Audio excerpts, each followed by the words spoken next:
Hey everyone, and welcome back to another episode of Biz Talk for TikTok.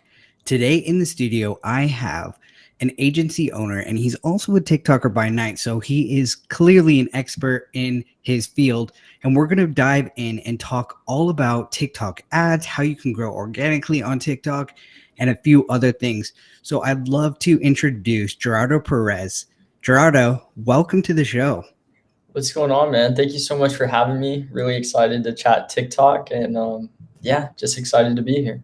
Absolutely. I've been, connected with you on LinkedIn for a while now, and I've loved watching your stuff and, how far you've really come within this space as well. I wanted you on my show like episodes ago. Like I think I was on only episode 16 or so. So I'm pumped to have you on now. And it's nothing more than a better time because TikTok for business is really cranking up. People are now listening a lot more. Their ears are open to hearing all these things. So I'm really pumped to have you on and to talk more about this. Gerardo, can you give me like a little bit more background into you and how you even got started in this space? Yeah, for sure. So I think I started on TikTok, I want to say maybe like a year and a half ago at this point. It was December of 2019. And I started posting. At the time, I remember Gary Vaynerchuk, he just like would not pipe down about TikTok. He's like, TikTok, TikTok, TikTok. So I was like, you know what, screw it. I'm going to give it a shot.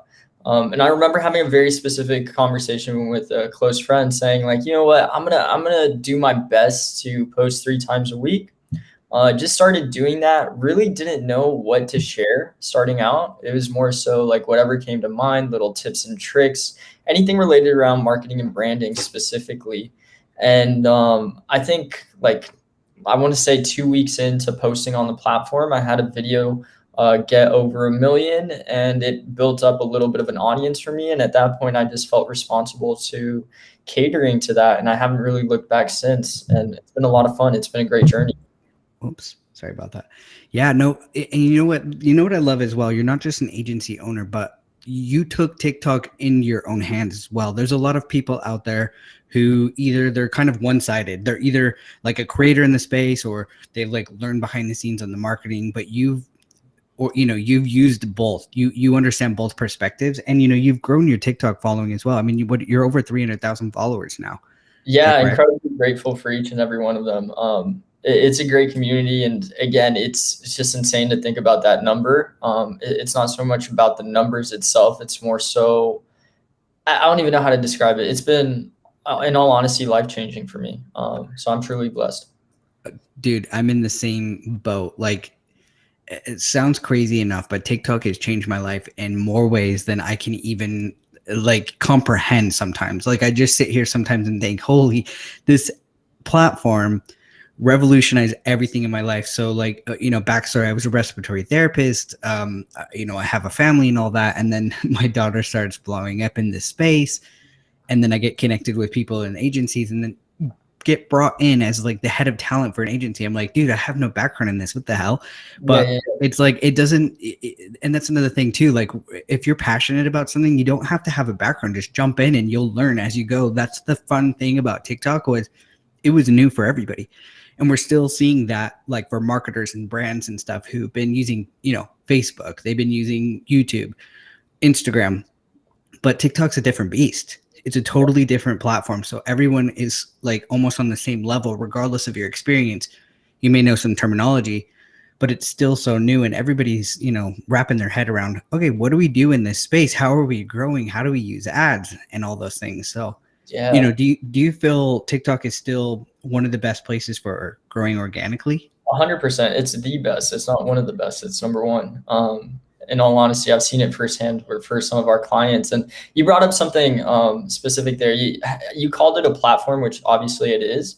But at this point, I've really shifted my focus and I start calling it a language or a culture almost. Love that. Because it's very different to any other social media app. You can't necessarily repurpose what works on Instagram and then port it over to TikTok, especially on the organic side.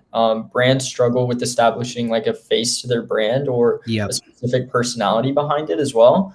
But in all honesty, it just comes down to the understanding of the language of the platform and how you can actually contribute to that ecosystem that's a very collaborative ecosystem. So it's ridiculous. It's amazing. I love that, Jerry. And I think that's what the biggest difference is. Like you hit it right on the head.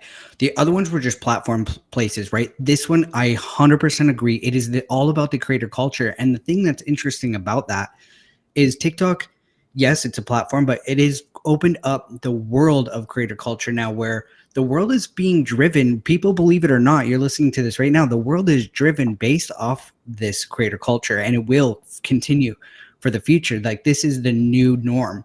This is where we are. This is what people want to see, and it's real, authentic. So I 100% agree that the language there is different, and people are still learning that. And these brands, I love that you said that, figuring out what is that face, because before, branding was kind of like product service, but people are like, I can't connect to that physically. Like, I need to know, what is this connection? What is that personality? So we see brands like, I've used this many times on the show as well, but I've like brands like Ryanair, for instance, just one that always stands out to me because they put so much fun personality within their branding on their page, and that's why they're growing so well. And people like me talk about them all day when I can't even fly Ryanair because they're in Europe, right? So it's like, it's just crazy that culture is really switching gears, and marketers need to start listening to this and paying attention. Yeah, I think they are. I'm seeing a huge shift. In all honesty, last year people were kind of like on the fence about TikTok. It was more so like, okay, maybe we should pay a little bit of attention here and see what we can do, get playful with it. But now it's literally an integrated part of people's strategies. It's like a must. It's not so much like a should we not. It's more so, how can we do this, because we're wasting time not doing so. Dude, 100%, man. Like, and the cool thing I love about TikTok, and those that are catching on and understanding, they're spending a lot more time and effort in this space because they realize that, if you were to make a funnel system, TikTok would be on the top, because it just funnels in the right people who then are now going to go further and follow your other pages, look at your websites, click those links. Like, it's so important in the funnel system, and those that are not having it there are missing out on so much growth, so much reach for anything they're doing, whether it's your personal brand, your business. Like, it's insane. But it's funny how there's still some categories out there. Like, I'm trying to break into the trade space, construction and all that, because I have a couple creators who are killing it on there. But a lot of those old school mindset marketers out there that have these businesses are like, hell no, TikTok, what? So there is crazy enough that there's still tons of people out there that have not wrapped their head around this yet, and they're missing out, aren't they? Yeah, 100%. Even like restaurants. I'll give you an example. I'm thinking about visiting a specific location, and the first thing that I did was I typed in the name of the city and specifically like food or restaurants. Literally spending 20 minutes on TikTok, I got a feel for the best restaurants in the city based off of influencer posts. And now I have sort of like my vacation mapped out, in a sense, in the culinary space, which is crazy. But again, like, I'm using that. I understand that TikTok has like a SEO capability to a certain degree, so it's able to filter that. But again, people aren't proactively thinking about that, and there is area for growth and opportunity, especially on the small business side. And it doesn't necessarily have to be a D2C brand. It can literally be a local business as well. Right. It's really interesting. It all depends on how you use it, but there's opportunity for everyone. Absolutely. I mean, I see a lot of, that's what's kind of fun about TikTok as well. Like, even when I'm just casually scrolling through my For You page, regardless of where I am in the world, it kind of knows my geolocation. Is that correct? Does TikTok understand that?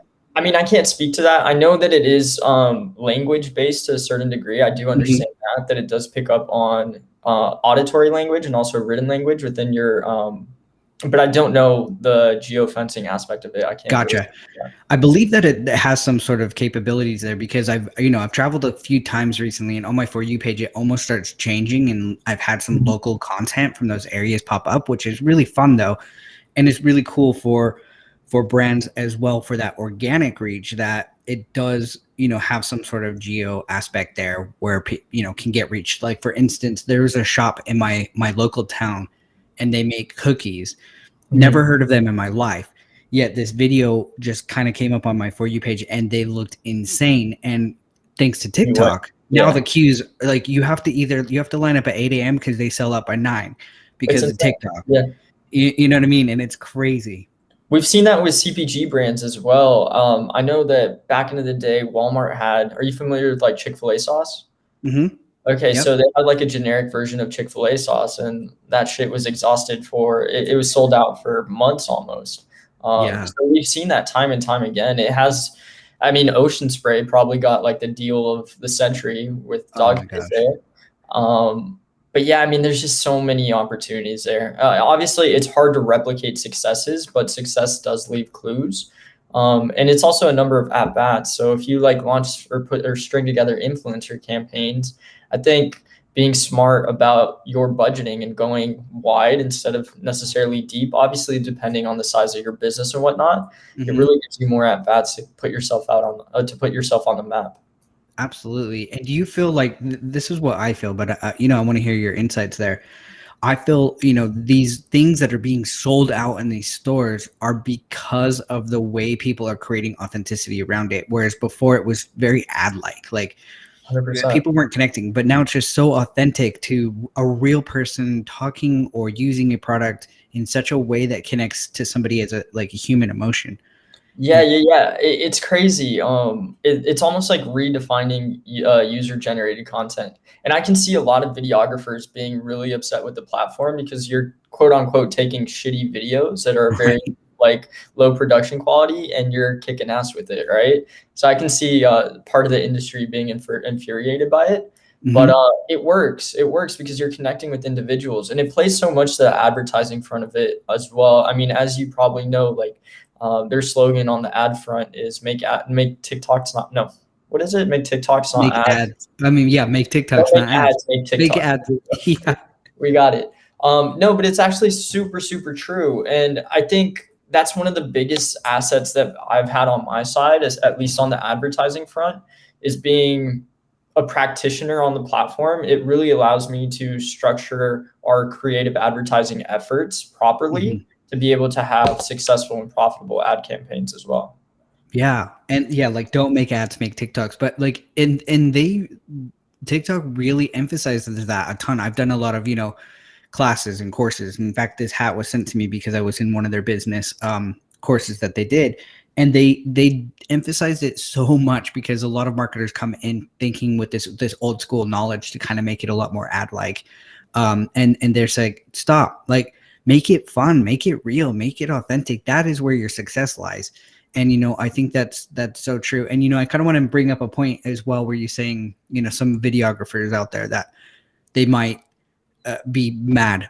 Those people out there that are mad, you just have to learn how to change the way things are. So for instance, I have an example, a talent that we represent with our agency Project C. His name is Alex Stemp. He's a Mm-hmm. videographer and he's really amazing. He's grown to 18 million followers now because he has learned, okay, my old methods, people are taking it away from me because, they're authentically making videos. So how can I use my production background to create fun, creative videos as well for ads? And he does really fun things like taking people on the street, like making ads for random people, like using a product. Like, for instance, he did one with Rockstar Energy Drink where he found a skater on the street and made that skater into a really cool ad for it, but it was more authentic. People liked it because it was a human element, some random person like creating, showing the behind the scenes of what that looks like, and then showing that finished product. And it plays into his signature content style. Yeah, I'm familiar with Alex and his work. He does a great job. Yeah, he's awesome. But, people have to just learn that, digital media is just going really quickly and you have to adapt like your business where it is now. You can't have those same old school mentalities. You have to learn to adapt and accept it, that this is just where we are. This is going to be it. This is the future. It's not going to change back. Yeah, and there's also a very strong mindset on the platform of like, oh, people don't spend money on TikTok. It's like, are you kidding me? Like, I can prove you otherwise. They do spend money, and even average order values can get pretty high up there, like in the hundreds as well. Oh So yeah, again, it's just how you create content for the platform and how you leverage that to your strengths and to your product strengths as well. But there's definitely room absolutely. for virtually anyone. Yeah, and those of you that are listening, sometimes you have to think outside the box here when it talks about ad spend, right? Like, or I mean, just people spending on the platform itself. People still think it's very kid focused, which yes, there's still some, but TikTok's really gearing that more to like the right economy now. They're starting to really push to people that are, the older Gen Zs, uh, millennials, Gen X's even. But even in my household, I have to say, most of the purchases that are being made are really all geared from TikTok, because most of my kids, they don't watch TV, they don't watch traditional ads on YouTube. They know where that skip button is faster than you can even comprehend. Like, you know what I mean? They know exactly where it is. But on TikTok, my 7-year-old, how many things have I purchased for her because of things she's seen on TikTok? Like, I want this, even clothes to everything. And we disregard the buying power from the youth, but they have a lot of influence on our household decisions. Purchase behaviors. Interesting. Yeah. You know what I mean? Like there's so many studies out there that really talk about the youth and their influence on their household purchases. And it's like, I think the studies, like, I can't quote it because I don't want to say anything wrong, but I'll put a link somewhere in this when it turns into a podcast about some studies there, but it's astronomical. And those of you listening right now, if you have kids, you can sit back and think, has there been a decision made in your house for a purchase because of something your kid said? I guarantee you it's a yes. Yeah, probably. I don't have kids, but I can imagine that. I remember being a pretty naggy young kid, so I can see that happening. Yeah, for sure. So, okay, when it comes to ads, then, like how they say, don't make ads, make TikToks. What are some, areas there strategizes if you did want to come spend on the app? Like, talk to me a little bit more about that. How does it work? What does it look like? Yeah, for sure. So essentially, it's the same thing as any other platform in terms of structure, right? You have your campaign, you have your ad group, what they call them ad groups here, and you have the actual ad itself. One thing that I will say is that I feel like a lot of people make the mistake of starting or at least ideating from campaign ad group to the ad itself. I would actually reverse engineer that first, depending on your product. Again, this advice is incredibly contextual to your Mm-hmm. product, who it's for, what it does, XYZ. But let's say, for example, I would actually start out with the ideation of the ad itself and then reverse engineer that and say, okay, I have this concept for this angle. Let's say, for example, it could be a gift item, right? It's a Mm-hmm. gift item, but for this specific video, you want to target, let's say, female users that want to actually buy the product for their significant other, right? Right.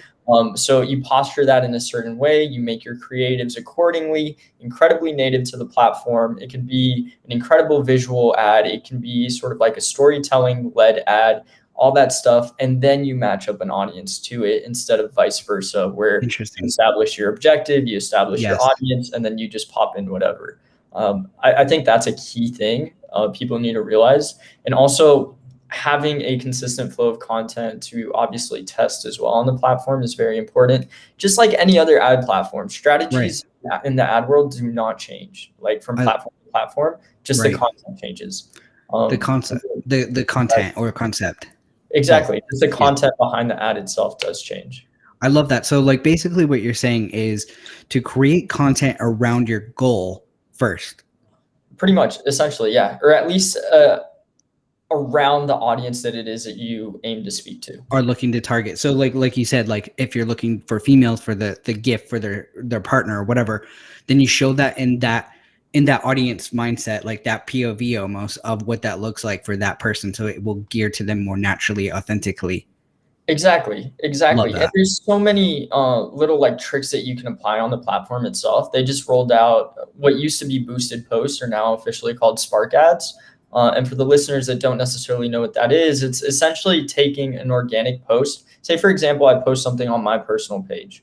I'm able to generate a code, upload it to my creative library on the TikTok Ads Manager, and Hmm. then run spend behind it. What that does essentially is it keeps up racking those organic views per se. It Hmm. keeps all the organic engagements, comments, shares, all that fun stuff. And in addition to that, on the For You page, it also has my username and the original caption included in the video itself. So it's almost like disguising, adding like a second layer to it and Right. disguising that even more. It's influencer marketing 2.0, but it's a great tool. Definitely recommend people to test that out if they're spending money on the platform. Hmm. We found great results, specifically average watch times. They are almost like double when it comes to our ad efforts when Right. we run them as Spark ads through creator profiles. That's pretty cool. And you know what? I mean, TikTok's constantly rolling out new ad, programs or ad like things. So, like for instance, you can now on your own personal profile as a creator, you can even boost some of your own posts, which Yeah, is totally different. You don't have it's not the same because I know exactly what you're doing. We do that for some of our agency posts with some of our influencers that are doing. We do some back end like boosting, which I mhm, love again because, like you said, it looks native, it looks authentic, it doesn't stand out really as an ad. It just looks like a normal video, but you're still getting those back end kind of results, which is what you're wanting. Um, exactly. but like people can actually boost their own posts. And had a friend of mine, Music by Cade. He's awesome. He helps. We're actually releasing one of his remixes he did with my daughter's song soon. But he did a back end kind of boost post. He said he only spent about $9, which is pretty cool. Um, for the you have to like buy coins or whatever, and it actually helps him gear out some of his video to get that watch time up, which then led to more organic growth on top of it. Because Interesting. yeah, which was really interesting. There's a lot of testing to be done in that space. It's pretty new. I've tried it on a couple of my videos. Didn't have the success he had. He had almost 2 million views come out of that. um but again, it depends. Like the video told a really good story, it geared to a lot of really great people, so it's really important. So I'm doing some testing with some clients on my end with paid boosting posts from the creative itself, and we're trying a couple like storyline type things to see what actually works best, because Mm, you can just boost your post all day, but it still has to be good, or it's mhm. not gonna it Perform. that the yeah, perform. So it's all about the performance and what the video is, and the story is really, I think, incredibly important when it comes to running these things. For sure, for sure. Storytelling is everything. Yeah. What are like some of the so you spent a lot of ad money on this. You've done a lot of testing and research. What are some of the tips or things like feedback you can give to other advertisers who are looking to spend? Yeah, like I said, reverse engineering your entire campaigns and revolving it 100% based off of your creatives. I think that's very important. Hmm. One of the things that we strive for as well with different clients is really just finding like an ad structure that's resonating. So, say for example, we like to script everything out because we also create content organically for brands, like manage their entire page. So what we do is literally like script it line for line, and then we send it over to the creators via Loom, which is like a video recording software, so that they Hmm. nail it down. But we find sort of like a hook pain points product offering type structure. We Right. really play around with that until we find a winning formula that's able to be replicated easily and sort of like produced at a larger scale with more creators as well.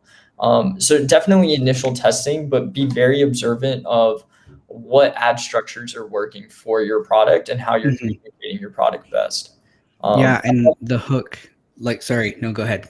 Yeah, the other thing that I would say is we record all of our ads natively to the platform. It also allows us to how do I say it? Not natively, but inside of TikTok, because Right. it allows us to access different features like green screen, Yes. all the little like voiceover effects, stuff like that. So that is a very nifty tool as well, because I know a lot of people will record off of the app or on a different recording software or whatever. But I Hmm. do suggest recording it on TikTok specifically. And there's ways to extract the video without a watermark as well, if that's a concern. Right. Yeah, there's lots of really cool resources and tools to be able to do that, which is really helpful. But you hit it so strongly. A lot of people have in their mindset that they want to do all these outside editings off the platform. Because again, in their mind, it's all about that like high production, and it has to be like perfect, and it has to be like these crazy high spend videos. But they have to step down and say, okay, what is more authentic? What is more real? What is more human? And inside the app is so important. I can call out anything I see, like especially some ads I see fail. They come up on my For You page still. They're just really low engagement or low views, like low likes. And because it stands out as like an ad, you just see it right away. It's just horrible. It's not native at all to TikTok. It's just like you almost get that cringe feeling as soon as you see it. Yeah. Yeah. But then there's like, for instance, Call Me Chris, who's just a phenomenal creator. She's based in Canada. She's amazing. You know, she's partnered with Vessi's, and I see Vessi ads all the time run by her, but it's so authentic to the app. It's so native. People watch the entire thing knowing it's an ad, and they comment saying like best ad ever, like best ad, like I'm buying these shoes and all these things, because it fits right. Like you can watch it, and that's what's fun. And exactly like TikTok says, don't make ads, make TikToks. It is so crucial. And using those features within the app is so powerful. 100%. I feel like at this day and age, like ads need to be entertaining. Yes. Straight up. If not, you're gonna lose your engagement. The call to action will always be there at the end or at some point in the video, but if you're not entertaining people, you're giving them zero value. Why do you expect them to actually spend money with you? I don't know. It's a tricky game. Obviously, it depends. It's very contextual from product to product, but I agree. I think sticking to native concepts and just speaking the language of the platform is definitely vital. Yep. No, 100%. And you know, using those features is fun. Like green screen, it doesn't look, you know, high production at all. Sometimes the green screen looks like around your head. It looks weird. You're moving all over. But people recognize that as part of the language, part of the culture of the app. They don't see it as, wow, that looks like shit. No, that's part of TikTok. Yeah. Exactly. I mean, people associate TikTok for what it is, and they're just almost like programmed to know. They can sniff it out at this point, especially Gen Z. I could just imagine all the hours they spend on there a day. Like they're gonna know. That's a TikTok sound too. Yeah, exactly. They're gonna know. Yeah, exactly. It's kind of messed up, man. I like to think that actually I tell my friends like I speak 3 languages now: English, Spanish, and TikTok. Love that. It's pretty messed up, but it's true. Funny thing is, when I talk to like new clients or anything like that, the number one thing I say is, or ask them, do you spend time on the app? And if they say no, I said, cool, let's have a conversation after you learn a little bit more about the culture and the language in that space, because I can't help you 100% unless you understand this, because the things I'm going to tell you are not going to like make sense in a way. If I'm saying, you know what I mean? Like it is a complete different language. And the fun thing is our whole house is wrapped around TikTok. So like the sounds, we know all the sounds. We speak sometimes in sounds. My kids, you know, we know things, or we hear it out in public sometimes. You know, our friends that are not, they don't understand the culture and language. We like, me and my wife, you know, we joke about fun things like that, and they're just look at us like, what? Yeah. And I'm like, get on there more, you'll understand. It's culture. Yeah. It's fun. No, it's awesome, man. It really is. It's almost like a secret language. It's kind of like if you know, you know. But I mean, 100%. Clients don't necessarily understand. You can't paint that picture in their head unless they're well acquainted with the platform as well. So it's very important to spend time on there. Absolutely. You know, and those of you listening right now, if you somehow stumbled upon this episode and you're listening and you're looking to learn more about it, you have to just get on the app, use it, you know, start off using it 5 minutes a day, 10 minutes a day. I guarantee you'll use it a lot more right away, because it just starts being more fun. But that really is a really important step there. You know, I kind of wanted to mention something interesting in this podcast, because I've not talked about it on others, and I just wanted to bring it up. We can talk about it only for a few minutes, but you made a video about it as well, about the NCAA. I just thought that was really crucial, huge information out there that some people might not even understand how big of a deal that is. of the NCAA, It's huge, NCAA man. opening that up. Like that is huge. How many creators I see, so many, college sport athletes on the app. For instance, like there's a girl that plays for the Oregon Ducks, and she's a phenomenal basketball player, and she's grown a huge following. And now to be able to monetize and work with brands is significant, because why this Huge. is so important to these athletes is how many percentage of those are actually going to go on to professional sports. It's rare, right? She's probably going to make the WNBA probably, but there's a lot of athletes that do play for these big division teams, and they don't go on professionally. Yeah. But now they're able to create a social platform for themselves, to where when the sports are over, they have something to kind of fall back on, monetize, and be able to help people understand. It's so cool. Like, what an amazing. I can go on for hours about the NIL rules because I'm very passionate about that. But all I can say is I'm very glad for the athletes that they have the chance to monetize off their likeness. I thought it was incredibly unfair. And I also still think that the NCAA is doing this more so out of competitive nature, not so much because they want to. I don't Right. necessarily I don't know where their interest is, to say the least, but I'm happy for the athletes for sure. Another 100%. example of that would be Livy Dune over at LSU. She's a gymnast, and I read something that she was going to be like the highest paid NCAA athlete this year, which Wow. is insane. I mean, it's awesome. And not only that, like you made a great point. How many of these athletes are actually going to go pro, right? Yeah. Maybe now, because of their ability to monetize, they're able to continue their career as a creator. And all of a sudden, like one of these people ends up at NCAA, I'm sorry, on ESPN as like a sports analyst or a broadcaster, Exactly. because people are going to tune in because they're already acquainted with their personal brand. There's just so many avenues. It was incredibly unfair for all I these know. years. I love it.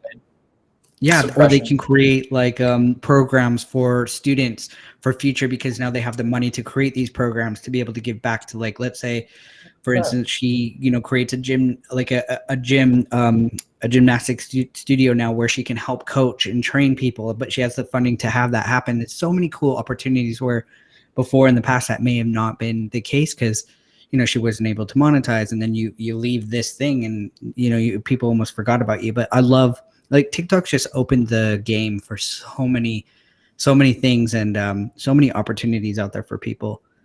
And like not only that, you also mentioned like certain sports or certain athletes, if they're massive creators and they contribute positively to the creator economy, chances are their income from being a creator is going to far outweigh their salary in a professional setting. Depending on the athlete, if you're talking about a LeBron James, it's going to be Oh tricky. yeah, But even if for you're at sure. that caliber, it's a different beast. So there's nothing but positives from it. So I'm happy for them for sure. Absolutely. I think we're going to continue to see really interesting things happen over the years as the creator culture emerges and people come on board and realize this is what's happening in the world and this is where we are, and realize that nothing's changing. It's only going forward, and the likeness of people is what we're really attracted to. And that's what's really, it's really powerful for so many things, for brands, businesses, people in general, personal branding. So yeah, I appreciate all the tips there that you talked And about today. Is there any last final things that you want to mention before yeah, we? just one thought on the NIL thing. Like, Yeah. specifically, if you think about it too, like content houses are a thing now. Like, you can literally Yes. develop a content house based off of like one athletic team within the university, and what that does for sort of like branding aspects for your university is massive. There's just so much to it. It's so foolish, but I'm just glad it's moving in a positive direction for sure. Funny thing is, came up on my For You page today, was they were talking about the Olympics and how the Olympians are sleeping on those like cardboard beds. Yeah, yeah. And so I saw the female rugby team made a video today, or I don't know when they made it actually, but it came up on my For You page today, of them like what they can do on those cardboard like beds to Without it like breaking. withstand things. So like they were Uh, doing like CPR on it, they were wrestling on it, they were doing like hilarious things, and people were like, you know what?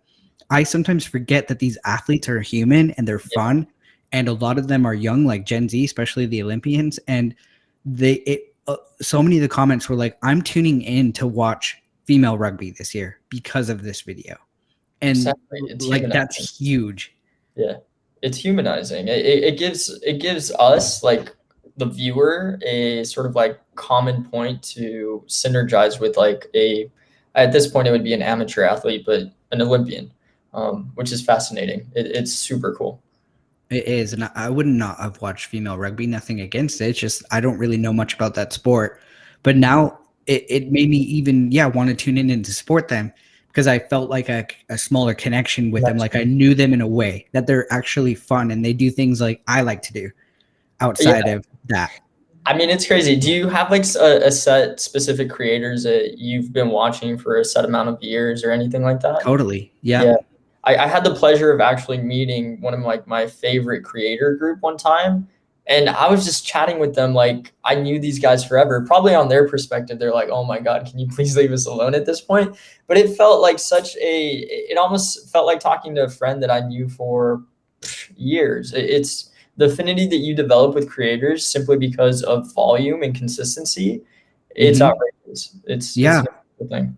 It's cool because like another example of that is my daughter did a meet and greet at our local mall, right? Like Huge. this was actually right before COVID, and then so she met up at a local mall, put a post out there saying, "Hey, for you local people, I'm gonna be here at this time." Not thinking much about it. Maybe she was thinking like maybe 20 people would show up, Yeah. not 2,000 where they had to kick us out the mall. People were going crazy, screaming in the halls. Like I have videos of it. It's insane. The people, like the shops, were like, "What the hell is Yeah. happening here?"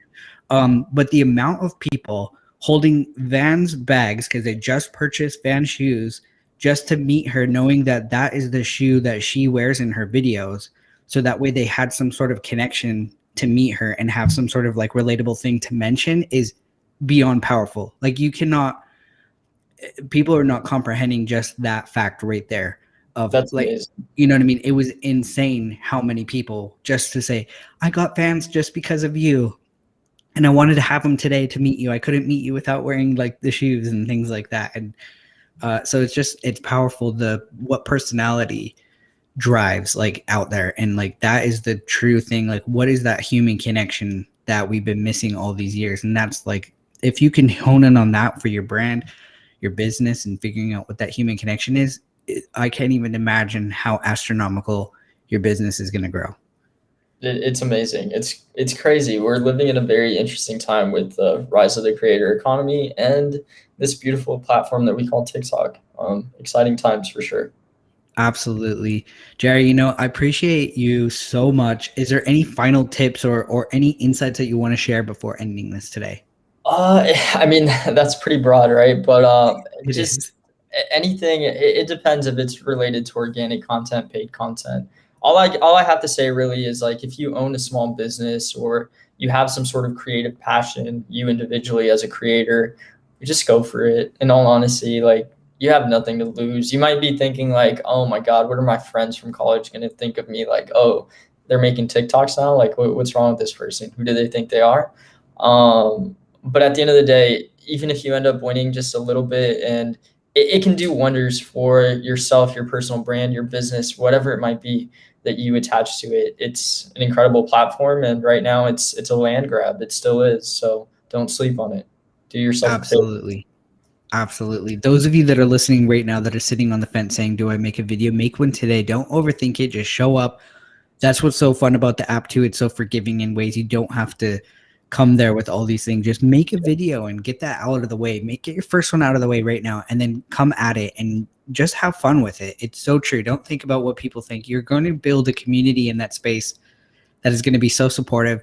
That's what I love as well. Like the community on there is just so great, and so vast and fun. So those are great. That's a great last thing to end this on. Jerry, can you share with us more on how people can find you and connect with you? Yeah, for sure. I'm not too sure what my LinkedIn handle is, but it's probably just like Gerardo Perez or something. Hopefully you see my logo on there. My Instagram is at the Gerardo Perez, and my TikTok is Gerardo_Perez. You can find all the links to my website, services, offering, all that fun stuff within my social channels. And yeah, don't be afraid to reach out. I'd be happy to answer any questions.